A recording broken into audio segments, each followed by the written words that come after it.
Good day. Welcome again to Impact Code to my channel. So still we are dealing with personal finances, and on this episode I want to take you through the 50-30-20 rule of budgeting and managing your finances.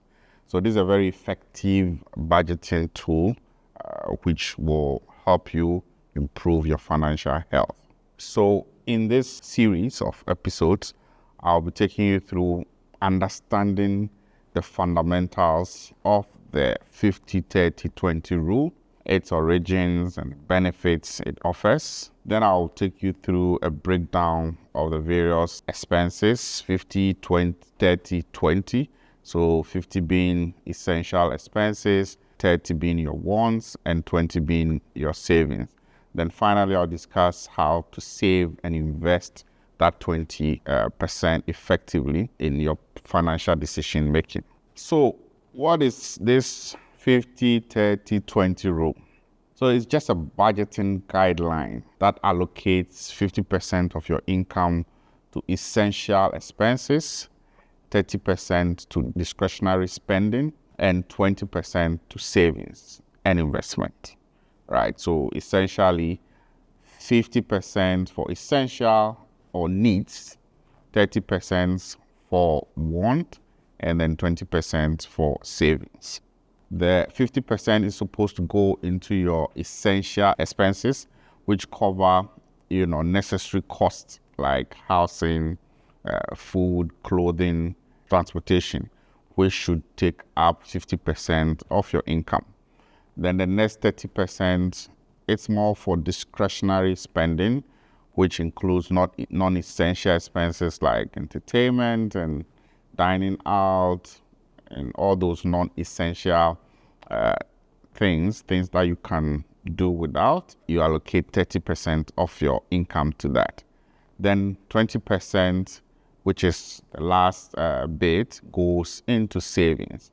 So this is the portion that is crucial for building savings and investment, which in effect enhances your financial security, independence, and freedom.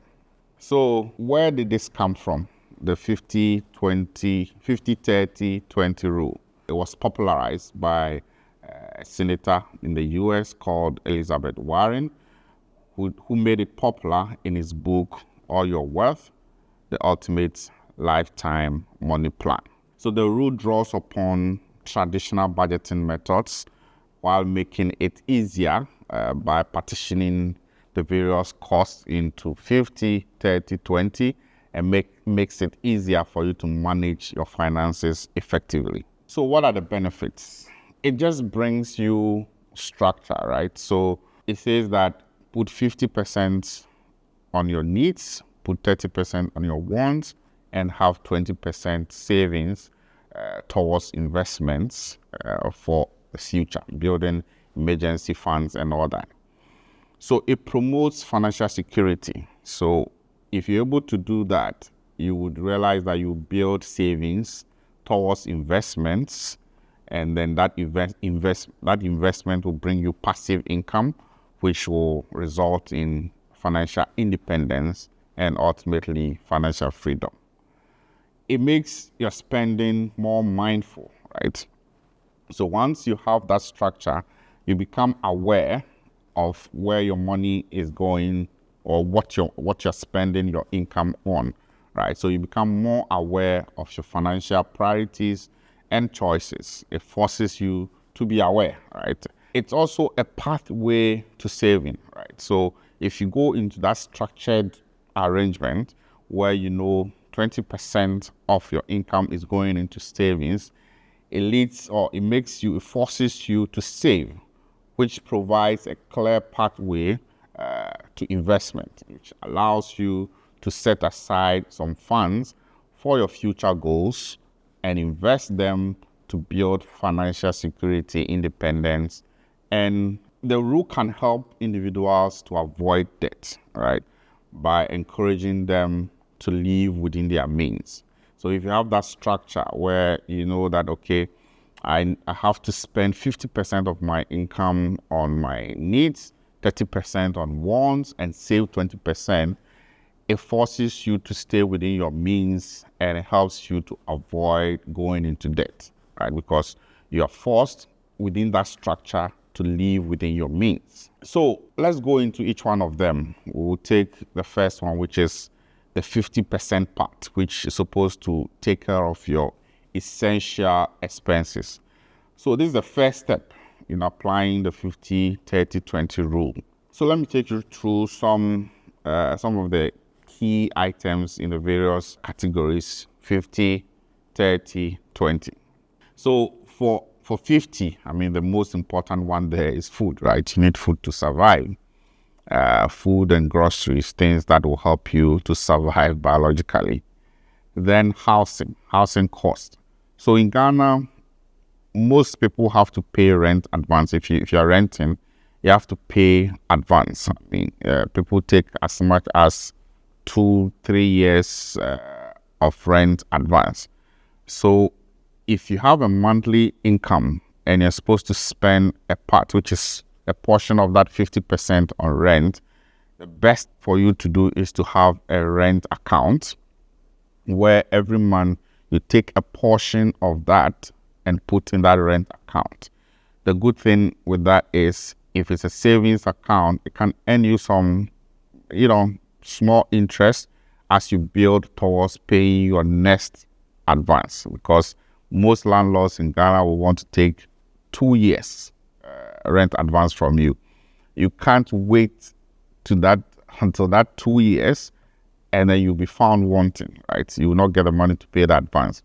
So you need to be putting that portion of your income, which is part of the 50%, in an account, build it up. If your rent cycle is 2 years, by the time 2 years is up, you have enough in that account to pay for the advance. Then you have utilities, which is electricity, water, and gas, which is also a necessity in that 50% category. Then transportation. So if you're working, you need to pick a car and go to work. Transportation is necessary for you to even generate the income that you have. Then health and health insurance is also a necessity that you should spend your part of the 50% on. The other thing is school fees. Right? So if you have children that you're paying for school fees, also you don't have to wait, because you have to always pay for a whole term, which is about 3 months. So you need to build up that monthly portion from the 50%, so that by the time you have to pay school fees, you have built already enough funds to pay for the term's school fees. So mostly people will wait, especially in December. They'll blow their salaries on a lot of enjoyment, dirty December and all that. By the time it's January and they have to pay for fees, then they'll be found wanting. So you need to build up, because the expenditure cycle, especially for rent and school fees, you have to pay them in advance. So from your monthly income, which is the 50% portion, you have to allocate what is rent and what is school fees and put them in separate accounts, build them up towards when you have to pay. Then the other major category, like I mentioned, is the 30%, which is supposed to deal with your wants, mostly your discretionary spending, which is more of leisure. If you want to go for the movies, you want to go for concerts, these are good because they enhances your life and your well-being. Right? Sometimes you want to dine out. That should come from that 30%. With family, with friends, you want to go out and have some good time. It's good for your mental health and your general overall well-being. You also can spend that 30%, a bit of that, on hobbies and related activities. So for instance, for me, I like football a lot. I mean, I need to watch football. It's a good hobby for me. It's entertainment, right? So part of my 30% should go into that. And then if you still have room, then you can spend part of that on travel and leisure, right? Traveling and having those tourism experiences enhances your personal growth and exposure. you learn. I mean, when you travel to places, you go to safari parks and all that, you learn about life in general, and you get exposed to things that you didn't know before. Then the last part, which is the 20%, you're supposed to save. So you don't have to touch that one. That is supposed to be saved and then used towards investments that will build you passive income. I mean, passive income, if there's anything I want to emphasize, is passive income. That is really what brings you financial independence and financial freedom. If you can't make passive income, then forget about financial freedom, financial independence. And how do you do that? Is this 20% that you build up over time and invest that builds you that financial, that brings you that passive income that then leads you to financial independence and freedom. So that 20%, very critical. So save that towards investment, because that will help you build emergency funds. It is said that everybody is supposed to have 3 to 6 months worth of their expenses in an emergency fund to ensure adequate coverage for emergencies. So if, for instance, your monthly expenditure is, say, 1,000 cedis a month, you're supposed to have at least 3,000 to 6,000 cedis in some emergency fund that you don't touch, that you don't just forget about it. You forget about that account. That is only necessary so that when you find yourself in emergencies, you can call on that fund. And how do you build that? You build that from your 20% savings that you continue to save every month. And that also helps you with retirement savings, especially for those who are working for themselves and they don't have any social security contributions. That 20% will help you save towards retirement, which is financial security and peace of mind in later years. That 20% can also help you with debt repayment, right? And with debt repayment, consistent payments really helps to steadily reduce the overall debt and manage your financial burdens effectively. Okay, so let's go now into implementing the 50-30-20 rule in real life. So let's go into real life application. So applying the 50-30-20 rule in daily life requires a lot of discipline and commitment. I mean, that's one thing I cannot overemphasize. To stay within that 50-30-20 budgeting strategy or rule requires a lot of discipline and commitment. You need to create a personalized budget, track it, and adjust it as and when it's necessary.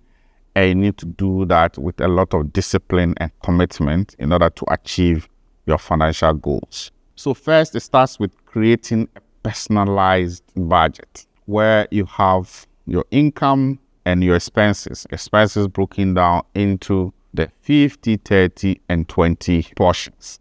We went through, budgeting, financial planning in previous episodes. I think you can go back and look at it.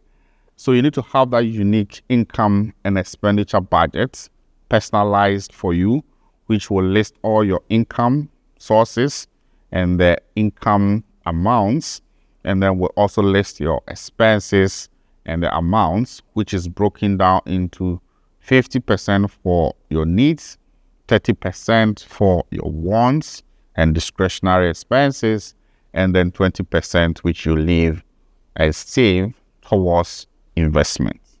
Then the other thing you need to do is to track your expenses. So you've made the budget 50, 30, 20, you continue to spend. You continue to spend. As you continue to spend, you need to track the expenses and make adjustments along the way. So regularly tracking expenses will really help you to adhere to the financial goals and plans that you have so that you can implement the 50-30-20 rule effectively. So you need to track them so that you can make adjustments along the way in your spending habits and stay within the 50-30-20 rule. It's so critical. Your commitment and discipline to these buckets, 50-30-20, is critical and essential. It's fundamental to you achieving passive income, because understand, before you can achieve passive income, you need money to invest. And how do you get money to invest? That comes from your savings. So you need that 20% from your income to save towards investment and build enough wealth and passive income before you can be financially independent and financially free. How do you maintain the discipline, which I'm saying is very critical and crucial? You need to set reminders. So for instance, what I do personally, I have reminders on some of the very critical things that I need to do. I have various monthly investments where monies are taken directly from my account, and some of them I have to transfer it myself to an investment account and be used for investment. So personally, I've set up reminders on my phone around 25th, between 25th to 27th, around the time where I'm supposed to get my income. The reminder comes, and once I see the reminder, I just go ahead and move the money into that investment account so that it can be invested, right? So I need to have that invested and generate passive income. It's very important. You can use very simple financial apps. A simple Excel template can help you, like we saw in the previous episodes, where you have a simple template for your income and for your expenditure. You track them and you make sure you are disciplined towards moving that 20% into the savings account and then for investments to generate the passive income. And review regularly. Once you have the budget and you're spending, it's very important to review them over periods of time to make sure you're within the budget, and where you need adjustments, you adjust. And live your life within your means. Your means is your income. You need to grow your income, to grow your savings and grow your investments, and hence your passive income. But you need to start from somewhere, right? So wherever you are, ensure that you are disciplined enough and stay within the 50-30-20 rule. Make sure you're always saving 20% and moving them towards investments and then towards passive income. Stay motivated. What should motivate you? What should motivate you is financial freedom. It's a very nice place to be, where your passive income can handle your needs and your wants. So that should motivate you. If there's anything that should motivate you, it is financial freedom. It's a very nice place. Just imagine where you are in a certain situation in your finances where you don't have to think to go to the movies, go to the cinema, or travel for leisure, because you have enough passive income that is able to deal with your needs and your wants. So that should motivate you. Stay motivated and accountable, and with that, have the necessary discipline and commitment to move your finances towards financial freedom. I can't overemphasize discipline, discipline, discipline. So in conclusion, understanding the 50-30-20 rule is critical, it's essential. It's a strategy that brings structure and that divides your expenditure into needs, wants, and savings, which foster better financial management. It promotes literacy, right? So you become more aware as you go through the budgeting process. You become more aware of that 50% bucket, the things that go in there, your 30% bucket, things that go in there, and then 20%, which is supposed to be for savings and investment. So by applying the 50-30-20 rule, as an individual, you can achieve a balanced lifestyle while you prepare for your future financial goal, which is independence and freedom.